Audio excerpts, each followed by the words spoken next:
Sweet voice, the melody of the heart of Jesus, we come to you to beg for your assistance. Pray for us, Cecilia. Teach us to sing the glories of God and also for the glory of God. Give us the voice to sing the Ave as you did at the hour of your martyrdom. Pray for us, martyr of the Saint Heart. Amen. Pray for us. Pray for us. Amen. Bago kayo magsiupo, pakiayos muna na iupuan at pakipulot ng basura. Inilat ako ng isa hanggang 5. Isa, dalawa, tatlo, apat, 5. Magsiupo. Muli, magandang hapon mga bata. Magandang hapon po, Pilipining Zoy. Kamusta kayo ngayong araw? Okay lang po. Magaling at okay lang kayo. Ngayon ay meron ako mga alituntunin sa ating silid-aralan. Kaya basahin. Nako po isa talatayan. Itaas ang parang kamay kung may katanungan. Magbahagi sa mga gawain. Maliwanag ba ito mga bata? Opo. Ayos ba itong sundin? Opo. Magaling. Kasi sa inyo nakikita, meron mga salita na nasa loob ng kahon. Ang gagawin nyo lang ay bumuo ng mga salita na makikita dito. Maliwanag ba mga bata? Opo. Sino unang sasagot? Tumayo? Lobo po, teacher. Magaling. Pangalawa? Happy po po, teacher. Magaling. Pangatlo? Long po po, teacher. Magaling. Kaya, bigyan ng tatlong bagsak ang inyong mga sarili.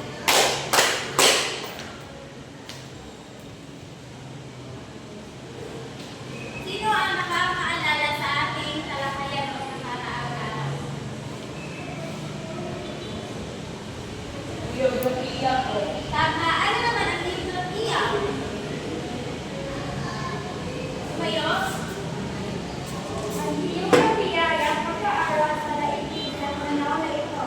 Ang tahanan ng sangkatauhan kaya naman mahalaga at sentro sa pag-aaral na alamin ang kahulugan ng ilang lugar kalalanan.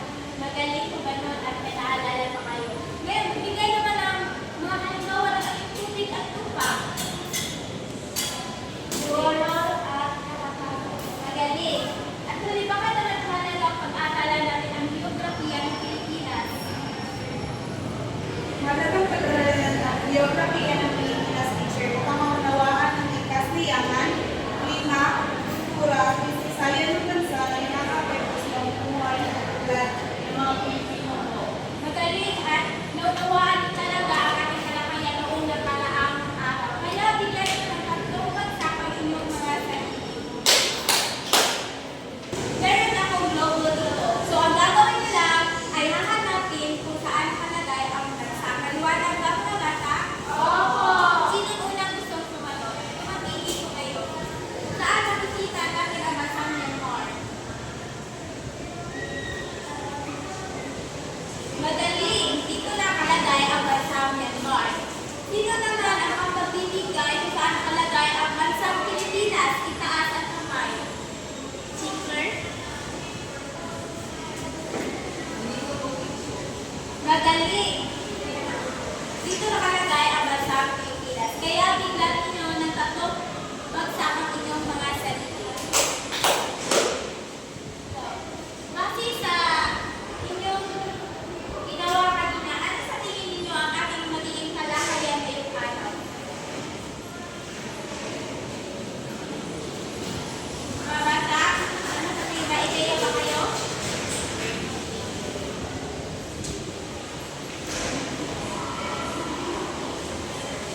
Maliwanag na ito mga bata? Opo. Magaling po kayo. Kaya ngayong araw ay tatalakayin natin kung saan nakalagay ang Pilipinas.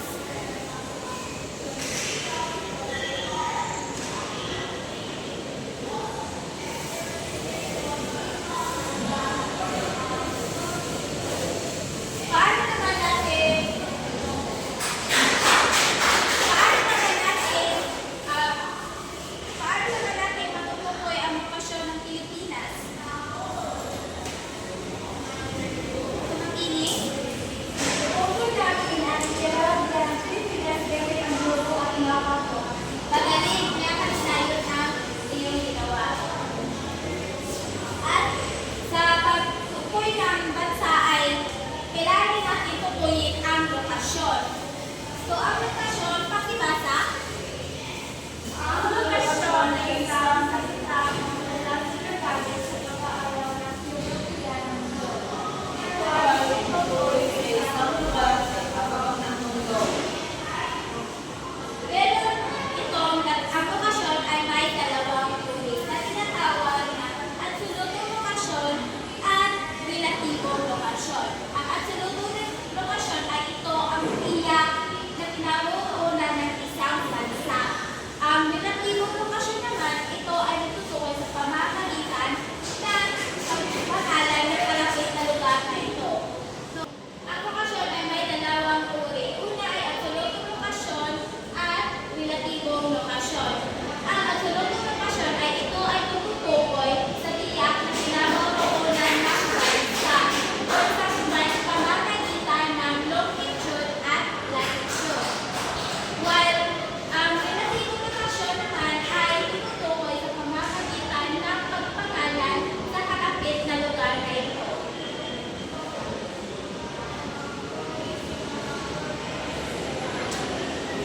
So, ang relatibong lokasyon naman ay may dalawa itong uri na tinatawag na lokasyong insular at lokasyong bisaral. Ang lokasyong insular ay ito ay mga katubigan na nakapaligid sa bansa. While ang lokasyong bisaral naman ay ito ang mga kapuluan na nakapaligid sa bansa. Kaya naman ang matutuloy kayo sa halagang uri o linya ng grupo. Pakibasa ng bata. Pulo. Ang tawag sa dalawang pulo ng grupong North Pole, Nilagang Pulo at South Pole, Timog Pulo. Sa pamamagitan ng logo, matatagpuan natin ang North Pole at South Pole. Sunod naman, pakibasa ng bata. Equator o Ecuador. Ang tawag sa pinakagitna ng pahalagang ng guhit, ito ay nasa 0 degree. Ang Ecuador naman ay makikita natin sa gitna ng logo. Dito ito nakalagay. Susunod naman ng bata. Longitude o meridian. Ito ay patayong guhit na nagmula sa Ilagang Pulo papuntang Timog Pulo. Sa globo naman ay makikita natin ang ito na ito. Ito ay isang patayo na linya. Sunod na bata. Prime meridian. Guhit longitude na may sukat na 0 degree. Sa prime meridian ay matatagpuan or makikita natin dito. Liwanag ang bata. Opo. Sunod naman, pakibasa. The International Date Line. 180 degree mula sa punong meridiano at ginagamit na batayan sa pagpalihog ng araw at petsa. So, ang international data naman ay dito natin matatagpuan. Sunod mga bata. Latitude o parallel. Ito ay guhit pahalang na kaikot mula sa lanang patungong kanluran. Ang latitude naman ay ito ang kanyang simbolo, paikot na linya sa globo. Ngayon naman ay may mga espesyal na linya o guhit ang latitude. At magpapatuloy si Binibining Big Angel. Ngayon ay magpapatuloy tayo sa ating tatalakayin ngayong araw.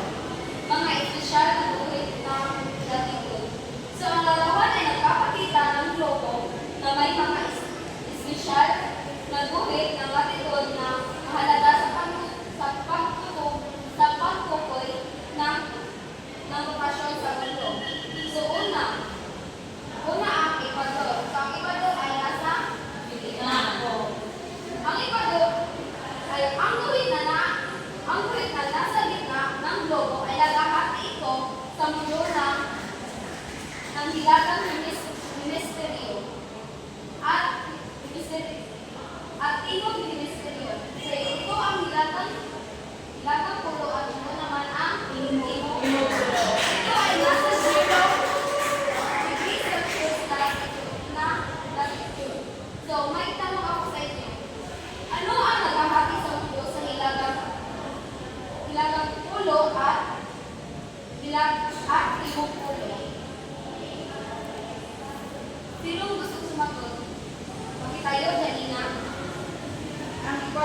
naghahati sa mundo ng hilaga at timog hemisferyo ko. Tama. Bigyan ng isang bagsak si Janina.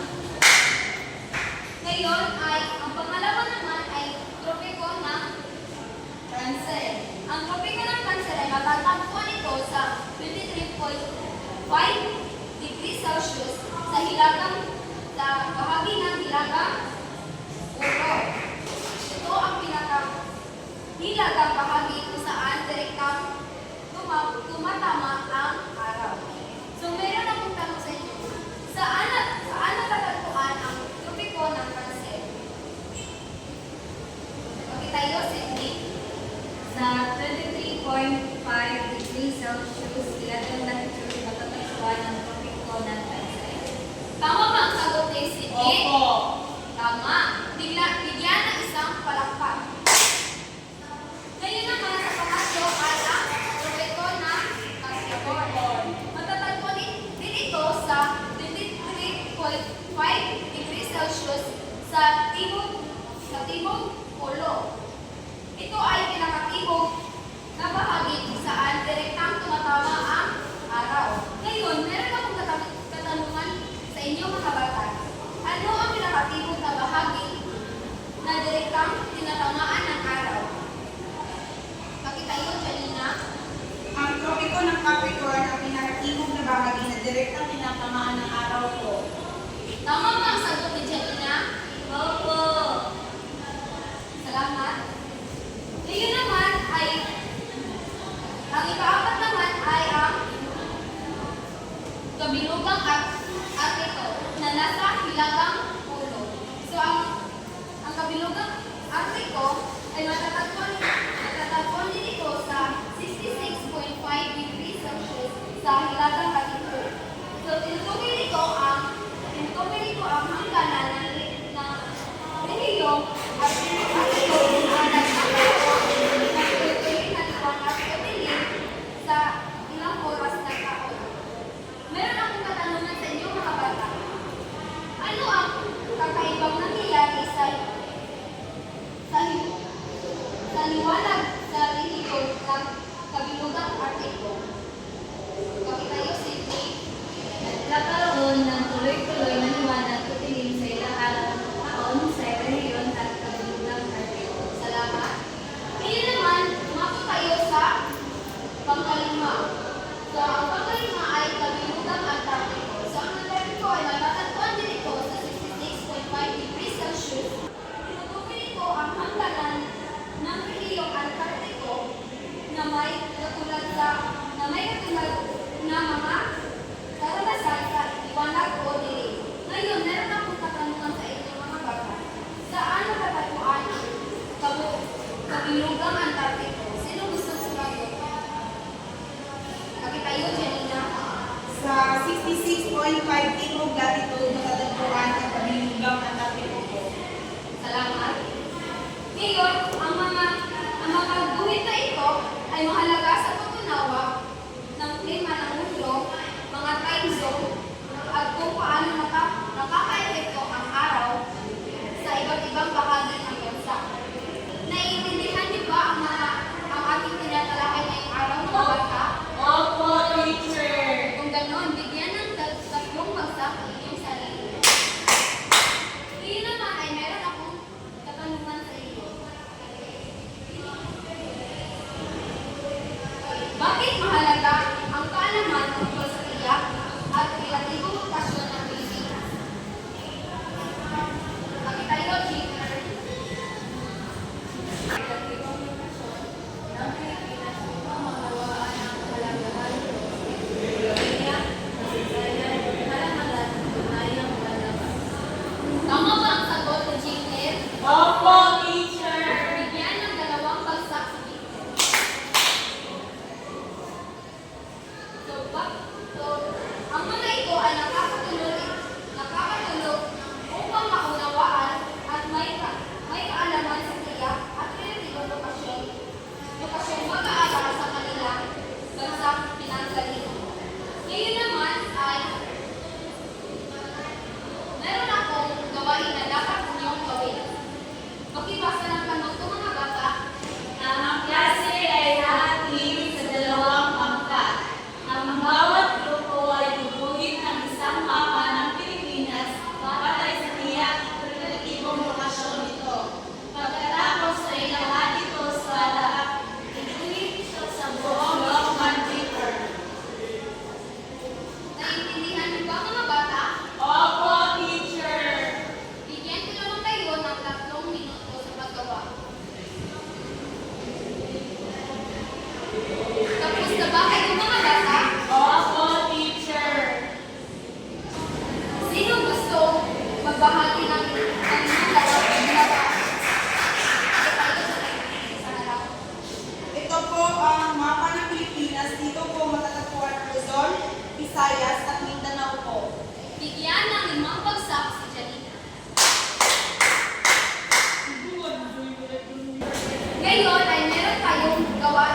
na ba kayo mga bata? Opo, teacher!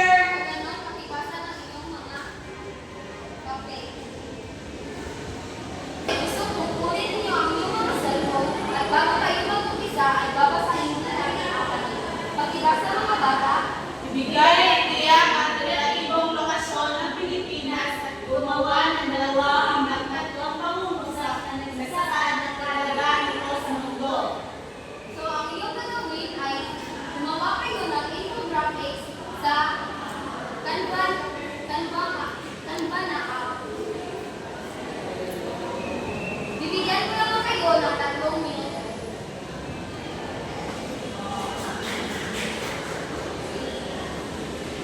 Tapos na ba kayo mga